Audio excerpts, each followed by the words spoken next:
മാഷാ അല്ലാ. സക്കീനത്തെ കുറച്ച് കണ്ടിട്ടില്ല, എന്ത് പറഞ്ഞാൽ നിങ്ങൾ നെറ്റില്ലാന്ന് പറയും. മാഷാ അല്ലാ. അല്ലാഹു റാഹത്താകട്ടെ. സജിന ഷാജി റാഹത്തല്ല. മുസ്തഫ മുത്തുയാണ് ചങ്ങളെ. ഇന്ന് ചേലമാൻ പെരുമാളിന്റെ നാട്ടിലാണ്. കൊടുങ്ങല്ലൂർ എന്ന് പറയപ്പെടുന്ന എന്റെ ഗ്രൂപ്പിന്റെ അടിമമാർ ഭാഗ്യം നൽകണമുള്ള ഒരുപാട് പേര് ഗ്രൂപ്പിലാക്കി ആളുകളെ ക്ഷണിക്കുന്നുണ്ട്. എന്നോട് പറയാൻ ഞങ്ങൾ പല ആളുകളോട് ഗ്രൂപ്പിലേക്ക് ചേരാൻ പറയുന്നുണ്ട്. ഷബിന ഷമീർ കുഞ്ഞു കമ്മുക്കാറാത്തില്ല. പ്രിയപ്പെട്ട സ്നേഹജനങ്ങളെ, ഞാൻ ഈ താങ്കളെ പരിഹസിക്കാനൊന്നും വന്ന ആളല്ല കേട്ടോ. നമ്മളതിന് യോഗ്യനുമല്ല. ഞാനിവിടെ നിങ്ങളുടെ മുമ്പിൽ കാണിച്ച ഈ വീഡിയോ എനിക്ക് അയച്ചു തന്നത് മുസ്ലിം സഹോദരങ്ങളല്ല കേട്ടോ. ന്യൂസിലാൻഡിൽ ജോലി ചെയ്യുന്ന അക്ഷയ് എന്ന സഹോദര സമുദായത്തിൽപ്പെട്ട എന്റെ കൂട്ടുകാരുണ്ട്. അപ്പോൾ സയ്യിദ് ഹാമിദ് ആറ്റക്കോയ തങ്ങളുടെ കണ്ണീരിൽ കുതിർന്ന ഒരു പ്രാർത്ഥനയാണ് നിങ്ങൾ കേട്ടത്. അദ്ദേഹം പറയുന്നുണ്ട്, എന്ത് പറഞ്ഞാലും നിങ്ങൾ നെറ്റില്ല എന്ന് പറയല്ലേ എന്നാണ് ഉസ്താദ് പറയുന്നത്. അതുപോലെ തന്നെ ഗ്രൂപ്പിന്റെ അഡ്മിന്മാർക്ക് ഭാഗ്യം നൽകണേ അള്ളാഹ്.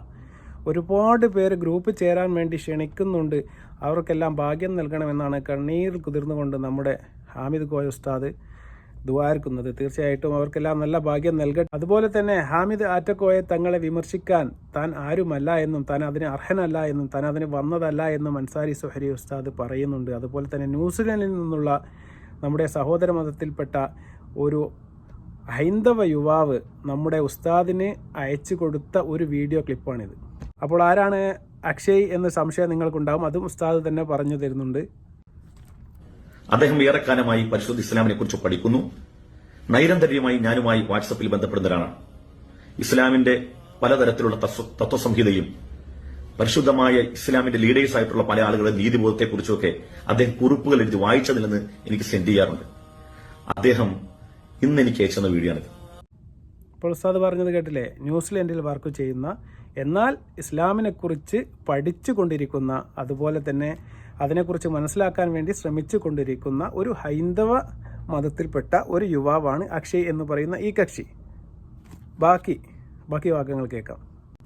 ഇതെന്നെ കാണിച്ചിട്ട് അദ്ദേഹം ചോദിക്കുന്നു, പടിഞ്ഞാറ് രാജ്യങ്ങളിലൊക്കെ മുസ്ലിം പണ്ഡിതന്മാർ അതിൽ ഒന്ന് രണ്ട് ആളുകൾ എനിക്ക് ഉദാഹരണ സഹിതം കാണിച്ചു.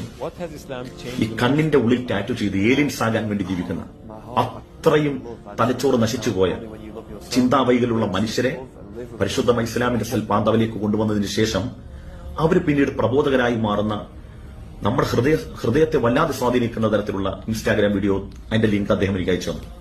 എന്നിട്ട് ഈ വീഡിയോ കൂടെ അയച്ചു തന്നിട്ട് എന്റെ ചോദിച്ചു, എന്താണ് നമ്മുടെ കേരളത്തിലെ മനുഷ്യരുടെ അവസ്ഥ എന്ന് ചോദിച്ചു. അദ്ദേഹം പറയുന്നു, പടിഞ്ഞാറ് രാജ്യങ്ങളിലുള്ള മുസ്ലിം പണ്ഡിതന്മാർ ഒന്ന് രണ്ട് ആളുകളുടെ ഉദാഹരണ സഹിതം കാണിച്ചു തന്നു.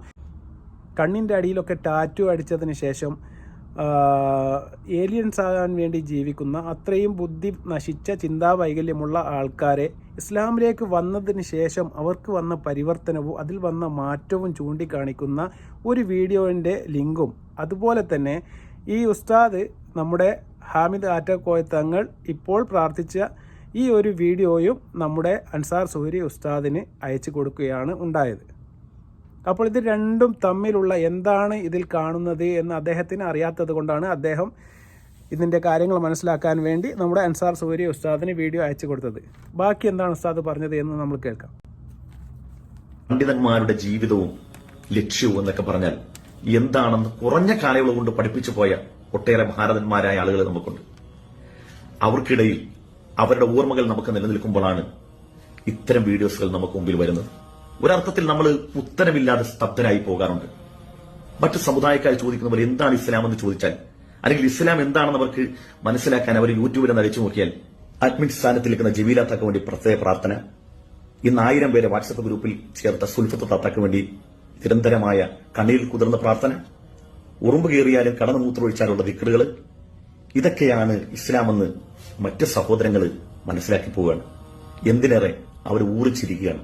ഇത്തരം വീഡിയോ വരുമ്പോൾ ഉറുമ്പ് കയറിയാലും കടന്നു മൂത്രം ഒഴിക്കുന്നവനും എന്ത് ചെയ്യണമെന്ന തരത്തിലുള്ള അധികാറുകളൊക്കെ പഠിപ്പിക്കുന്ന തരത്തിലേക്ക് പോയി. അതൊന്നും വേണ്ട എന്ന് നമ്മളാരും പറയുന്നില്ല. പക്ഷേ അപ്പോൾ അൻസാർ സുഹരി ഉസ്താദ് പറയുന്നുണ്ട്, പണ്ഡിതന്മാരുടെ ജീവിത ലക്ഷ്യവും അവരുടെ ജീവിതവും എങ്ങനെ ആയിരിക്കണമെന്ന് നമ്മെ കാണിച്ചു തരുന്ന ഒരുപാട് മഹാരഥന്മാർ ജീവിച്ച നാടാണ് നമ്മുടെ നാട്. അവരുടെ ഇടയിലേക്കാണ് ഇങ്ങനത്തെ ഒരു വീഡിയോ വെച്ച് തരുന്നത്.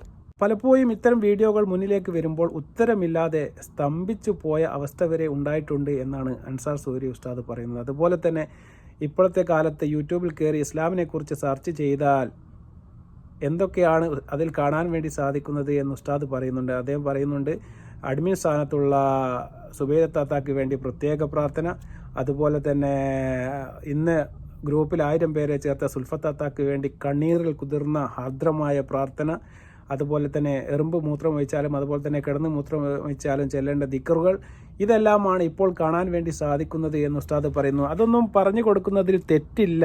എന്നാൽ മറ്റ് അന്യമതസ്ഥർ ഇസ്ലാമിനെക്കുറിച്ച് മനസ്സിലാക്കാൻ വേണ്ടി ശ്രമിക്കുമ്പോൾ ഇതൊക്കെയാണ് അവരുടെ മുന്നിലേക്ക് പോകുന്ന വീഡിയോകൾ എന്നാണ് അൻസാർ സൂരി ഉസ്താദ് പറഞ്ഞു വെക്കുന്നത്. നിങ്ങളുടെയൊക്കെ മുമ്പിൽ ലക്ഷക്കണക്കിന് ആളുകൾ ഇരിക്കുകയാണ്. ആ മനുഷ്യർക്ക് നിങ്ങൾ ദിക്റും സ്വലാത്തും ഒക്കെ ചെല്ലിക്കുന്നതോടൊപ്പം തന്നെ എന്താണ് ഇസ്ലാം, എന്താണ് ഇസ്ലാമിന്റെ വ്യത്യസ്തത, മതം മുന്നോട്ട് വെക്കുന്ന മൂല്യങ്ങൾ എന്താണ്, മതം ഉൾക്കൊള്ളുന്നവനിക്കുണ്ടാകുന്ന പരിവർത്തനങ്ങൾ എന്തൊക്കെയാണ്, ഇങ്ങനെ തുടങ്ങി പരിശുദ്ധമായ ഇസ്ലാമിന്റെ വൈവിധ്യ നീതിബോധ തലങ്ങളെയൊക്കെ ജനങ്ങൾക്ക് പരിചയപ്പെടുത്തി കൊടുത്താൽ അവർക്ക് അള്ളാഹുവിന്റെ ദീൻ ഹക്കായിട്ട് മനസ്സിലാവൂലേ? ഈ അറിഞ്ഞു വിശ്വസിക്കുക എന്നുള്ളത് അറിയാതെ വിശ്വസിക്കുന്നതിനേക്കാൾ മാധുര്യമാണ്. പല ആളുകൾക്കും അറിയത്തില്ല. പടിഞ്ഞാറ് രാജ്യങ്ങളിലുള്ള ആയിരക്കണക്കിന് മനുഷ്യർ പരിശുദ്ധ ഇസ്ലാമിലേക്ക് വരുമ്പോൾ കേരളത്തിന്റെ മണ്ണിൽ ഇസ്ലാം പരിഹാസ്യ കഥാപാത്രമായി മാറുന്നതിന്റെ കാരണം എന്തറിയോ? ഇതൊക്കെയാണ്. ഇതിനകത്ത് മനസ്സിലാക്കേണ്ടത്, നമ്മൾ ഈ തങ്ങളെ കുറ്റപ്പെടുന്നതിനപ്പുറം നമ്മുടെ കുടുംബം അല്ലെങ്കിൽ നമ്മുടെ ഭാര്യമാർ, നമ്മുടെ പെങ്ങന്മാർ ഇത്തരം കാര്യങ്ങൾക്ക് ഇരുന്നു കൊടുക്കുന്നു എന്നുള്ളതാണ് അവരുടെയൊക്കെ വിജയം. നമ്മൾ അവരെ മാത്രം കുറ്റം പറഞ്ഞിട്ട് കാര്യമില്ല. ലോകത്ത് പലതരത്തിലുള്ള പ്രതിഭകളുണ്ട്. ആ പ്രതിഭകളെ മാർക്കറ്റ് ചെയ്യാൻ കഴിയുന്ന ആളുകൾ ഇവിടെ ഉണ്ട്. ആ മാർക്കറ്റ് ചെയ്യപ്പെടണമെങ്കിൽ അതിന്റെ ഉപഭോക്താക്കൾ വേണം.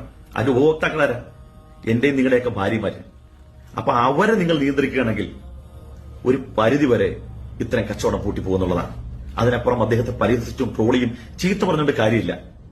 ആളുകൾക്ക് അവരുടെ കയ്യിലുള്ള പ്രതിഭകൾ മാർക്കറ്റാക്കും. ആ മാർക്കറ്റ്, ആ സാധനം ജനങ്ങളിലേക്ക് വെക്കുമ്പോൾ അത് ദായകമാകുമെന്ന് ഉപഭോക്താക്കൾക്ക് സ്വീകരിക്കാൻ ആളുണ്ട് എന്ന് കച്ചവടക്കാരനെ ബോധ്യപ്പെടുമ്പോഴാണ് അയാൾ വീണ്ടും ആവേശം കൊണ്ട് അതിൽ തിമിർക്കുന്നത്.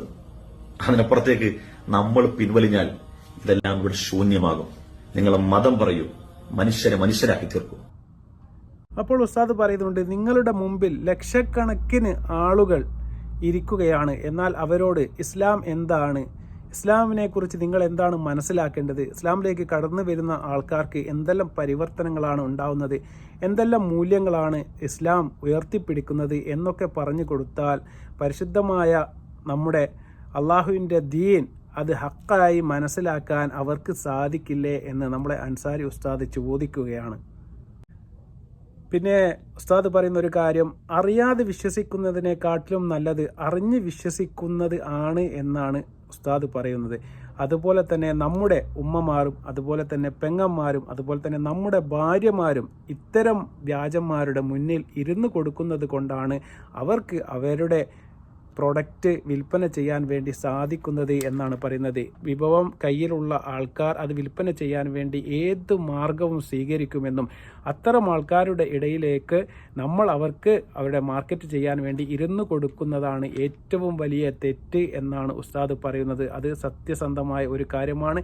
നമ്മൾ നമ്മുടെ വീട്ടിലുള്ള ഉമ്മമാരെയും പെങ്ങന്മാരെയും അതുപോലെ തന്നെ നമ്മുടെ ഭാര്യമാരെയും നിയന്ത്രിച്ചു കഴിഞ്ഞാൽ ഇത്തരം ആൾക്കാരുടെ ഇടയിലേക്ക് ഇറങ്ങിച്ചെല്ലുന്നത് ഒരു പരിധിവരെ നമുക്ക് നിർത്തിക്കാൻ വേണ്ടി സാധിക്കുമെന്നാണ് അൻസാർ സൂരി ഉസ്താദ് പറഞ്ഞതിൻ്റെ ഒരു സാരാർത്ഥം. തീർച്ചയായിട്ടും വളരെ നല്ല ഒരു വീഡിയോ ആയി എനിക്ക് തോന്നിയത് കൊണ്ട് തന്നെയാണ് ഈ വീഡിയോ ഒരു റിയാക്ഷൻ വീഡിയോ ആയി എടുത്ത് ചെയ്യാൻ വേണ്ടി ഞാൻ സ്വീകരിച്ചത്. പിന്നെ ഒരു പ്രത്യേക കാര്യം നിങ്ങളോട് പറയാനുള്ളത്, നമ്മൾ നൂറൽ ഹബീബിനെ പറ്റി എന്തൊരു വീഡിയോ ചെയ്താലും അവരുടെ അഡ്മിൻപ്പെട്ട ഒരുപാട് ആൾക്കാർ നമ്മുടെ ഈ വീഡിയോക്ക് താഴെ വന്ന് വളരെ മോശം കമൻറ്റ് ഇടുന്നത് നമ്മൾ കണ്ടിട്ടുണ്ട്. അവരോട് നമുക്ക് സ്നേഹപൂർവ്വം പറയാനുള്ളത്, നമ്മൾ ഈ നൂറെ ഹബീബിൽപ്പെട്ട നിങ്ങളെ ഹാമിദ് ആറ്റക്കോയ തങ്ങളെ വിമർശിക്കാൻ വേണ്ടി മാത്രം വരുന്ന ഒരാൾ അല്ല എന്നും തീർച്ചയായിട്ടും സമൂഹത്തിൽ കാണുന്ന ഇത്തരം വീഡിയോകൾ തീർച്ചയായിട്ടും ജനങ്ങളുടെ മുമ്പിലേക്ക് എത്തിക്കുക എന്നൊരു ഉദ്ദേശം മാത്രമാണ് ഞങ്ങൾക്കുള്ളൂ എന്നും ഞങ്ങൾ അൻസാർ സൂരി ഉസ്താദ് പറഞ്ഞതുപോലെ ഇതിനൊന്നും എതിരല്ല എന്നും അതിനൊരു കൺട്രോളും അതുപോലെ തന്നെ സമൂഹ മാധ്യമങ്ങൾ പോസ്റ്റ് ചെയ്യുന്ന വീഡിയോകൾക്ക് ഒരു പരിധിയും വേണം. അത് ഞങ്ങൾക്ക് മാത്രമല്ല അതുപോലെ തന്നെ ഇടുന്ന ഹാമിദ് കോയ തങ്ങൾക്കും ബാധകമാണ് എന്ന് മാത്രമാണ് ഞങ്ങൾക്ക് നിങ്ങളോട് അഭ്യർത്ഥിക്കാനുള്ളത്. ഇത്തരം വീഡിയോകൾ നിങ്ങൾക്ക് ഇഷ്ടപ്പെടുകയാണെങ്കിൽ തീർച്ചയായിട്ടും നിങ്ങൾ ഞങ്ങളുടെ ചാനലുകൾ ലൈക്ക് ചെയ്യുക, സബ്സ്ക്രൈബ് ചെയ്യുക. വീണ്ടും നല്ലൊരു വീഡിയോയുമായി വരുന്നതുവരെ അസ്സലാമു അലൈക്കും വറഹ്മത്തുള്ളാഹി വബറകാതുഹു.